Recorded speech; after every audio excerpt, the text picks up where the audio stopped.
começando o Saúde e Bem-Estar. Eu sou Fernanda Palhares e hoje eu vou bater um super papo com a Luana Curti sobre Theta Healing. Tudo bem, Luana? Tudo ótimo, você tá bem? Eu estou ótima, Então, muito tá. feliz de receber você aqui. E eu queria que você contasse um pouco para os nossos telespectadores sobre o Theta Healing. Como é que é essa terapia, Lu? Essa terapia, ó, o Theta Healing, healing é cura e Theta é um estado meditativo, é uma onda cerebral.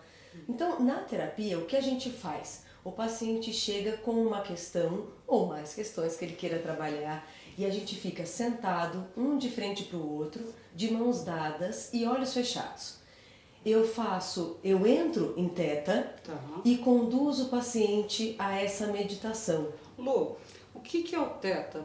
Para explicar para os nossos telespectadores, que eles vão falar: Oi, Theta, Oi, o Theta." que é o Theta? Theta é a onda cerebral. A gente consegue medir a onda cerebral pelo número de ciclos por segundo. Agora que eu estou falando aqui com você, eu estou com uma onda cerebral.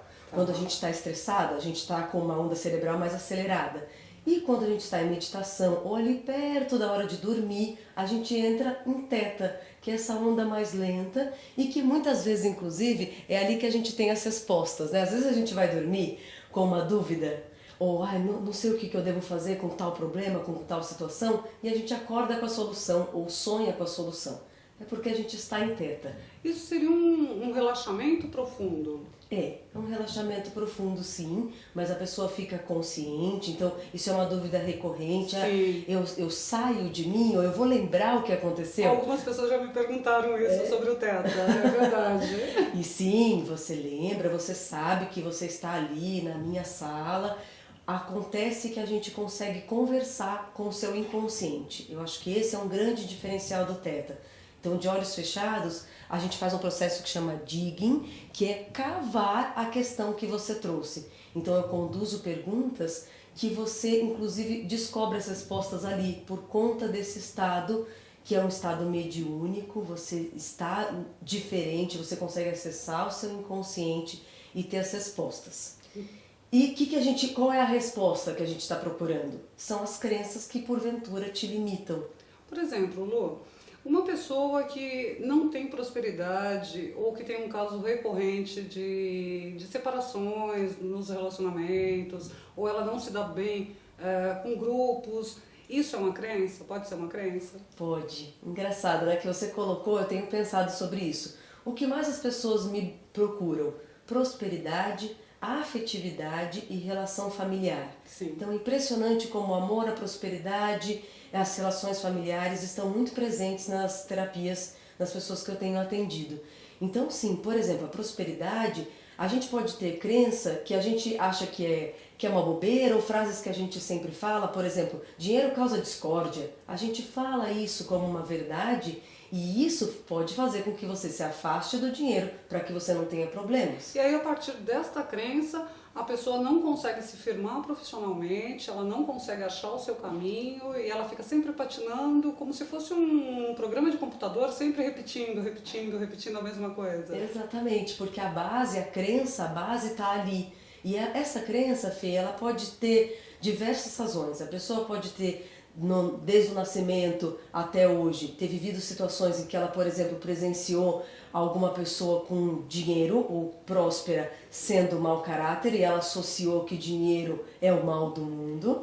Ou ela pode ter uma crença histórica. Nós brasileiros, a gente tem essa crença, a gente costuma falar coisas desse tipo, né?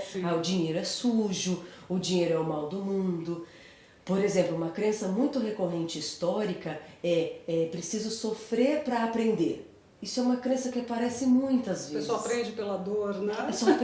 Aprende pela dor. E aí o que a gente faz? A gente busca a dor para o aprendizado. Sim. Então é muito comum eu atender pessoas que sempre sofrem e tem o sofrimento, e aí quando eu pergunto para elas, para que te serve ainda trazer esse rancor? Para que te serve ainda sentir essa dor? Porque pelo menos eu aprendi com isso. Porque pelo menos eu não deixo acontecer de novo. E normalmente é o contrário, né? Ela se agarra a essa crença e ela acaba voltando para o mesmo estágio, para a mesma história, com pessoas diferentes, seria isso? Exatamente isso, a gente repete o padrão.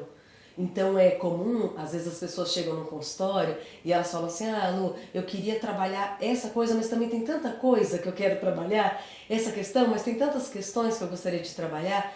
E eu digo, muitas vezes essas diversas questões estão numa mesma crença limitante. Por exemplo, eu preciso ter dor para aprender, né?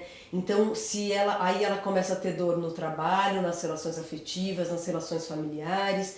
Então, às vezes a gente transmuta, então o que a gente faz no Theta Healing é reconhecer a crença limitante e transmutá-la. Era isso que eu ia te perguntar, Lu.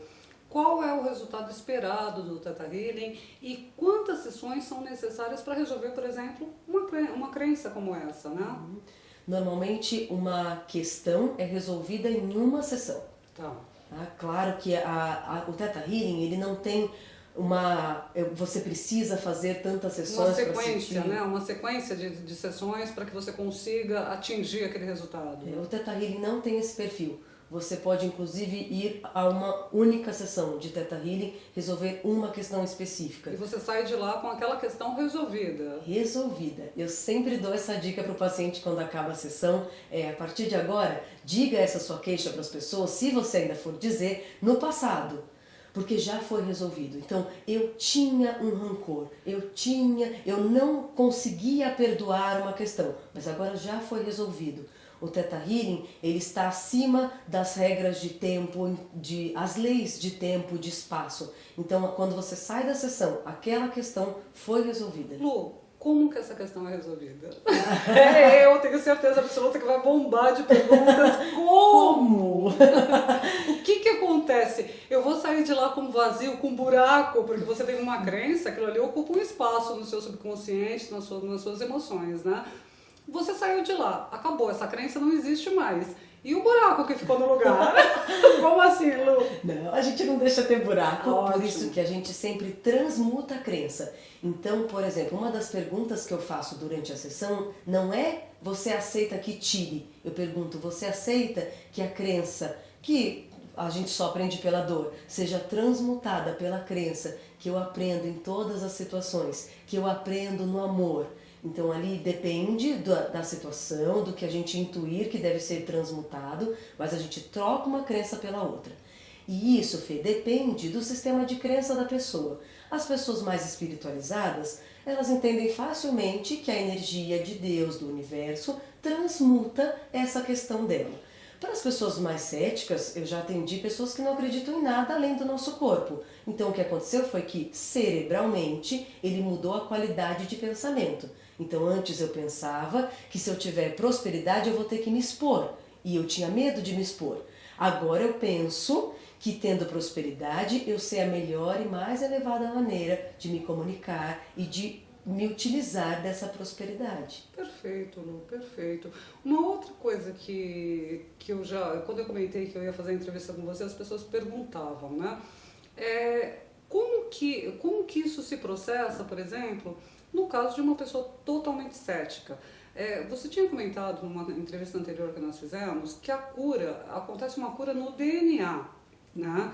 Então, mesmo que a pessoa seja totalmente cética, ela não precisa acreditar no procedimento, porque essa cura vai acontecer independente dela. A partir do momento que ela se dispôs a procurar o tratamento, essa cura vai ocorrer? Se ela se dispôs, ela já tem a crença que é possível ser curada. Isso é muito bonito, né? Então, eu já atendi alguns casos de doenças sérias, como câncer, por exemplo, que a pessoa foi ali acreditando de fato que ela poderia se curar e isso aconteceu. Então, o primeiro passo, eu acredito de verdade que eu estou ali testemunhando a cura acontecer. Então, não sou eu que curo, o universo ou a energia de Deus ou a própria pessoa, a própria fé dela. E de repente a fé dela é só uma fé de que eu sou capaz de me curar. Essa fé, pro Theta Healing, já basta, porque a pessoa vai se curar. Quem vai se curar é ela. Então, Fê, a gente fala sobre DNA porque às vezes a crença pode ser genética. Como aconteceu num caso que eu atendi, de uma mãe e uma filha, as duas com medo, uma fobia muito grande de avião. Então eu trabalhei, fiz Theta Healing com a menina que tinha 9 anos, então já respondendo uma pergunta recorrente, é possível fazer com criança? Uma pergunta que já me fizeram também. É possível e até bem mais fácil, porque elas têm bem menos bloqueios para a gente ir conduzindo as perguntas. E a mãe também com esse mesmo medo. E as duas, inclusive, viajaram recentemente para Dubai e assistiram filme, conseguiram dormir pela primeira vez num avião. Então, por isso que a gente fala de DNA. A cura também é feita no DNA. Lu, muito obrigada pela sua entrevista. Eu quero que você volte mais vezes, porque você também é fono, né, e coaching vocal, e eu queria que a gente fizesse uma outra entrevista sobre comunicação. Você topa? Topo muito. Eu acredito que a comunicação é um processo de cura. Faço questão de voltar. Lu, muito obrigada. Obrigada a você, Obrigada. Fê. E o Saúde e Bem-Estar fica por aqui, lembrando que nossas gravações estão sendo feitas aqui no Instituto Biosegredo, que tem uma plataforma EAD, cursos online. É só você entrar no institutobiosegredo.com.br e lá você vai ter todas as informações. Tchau!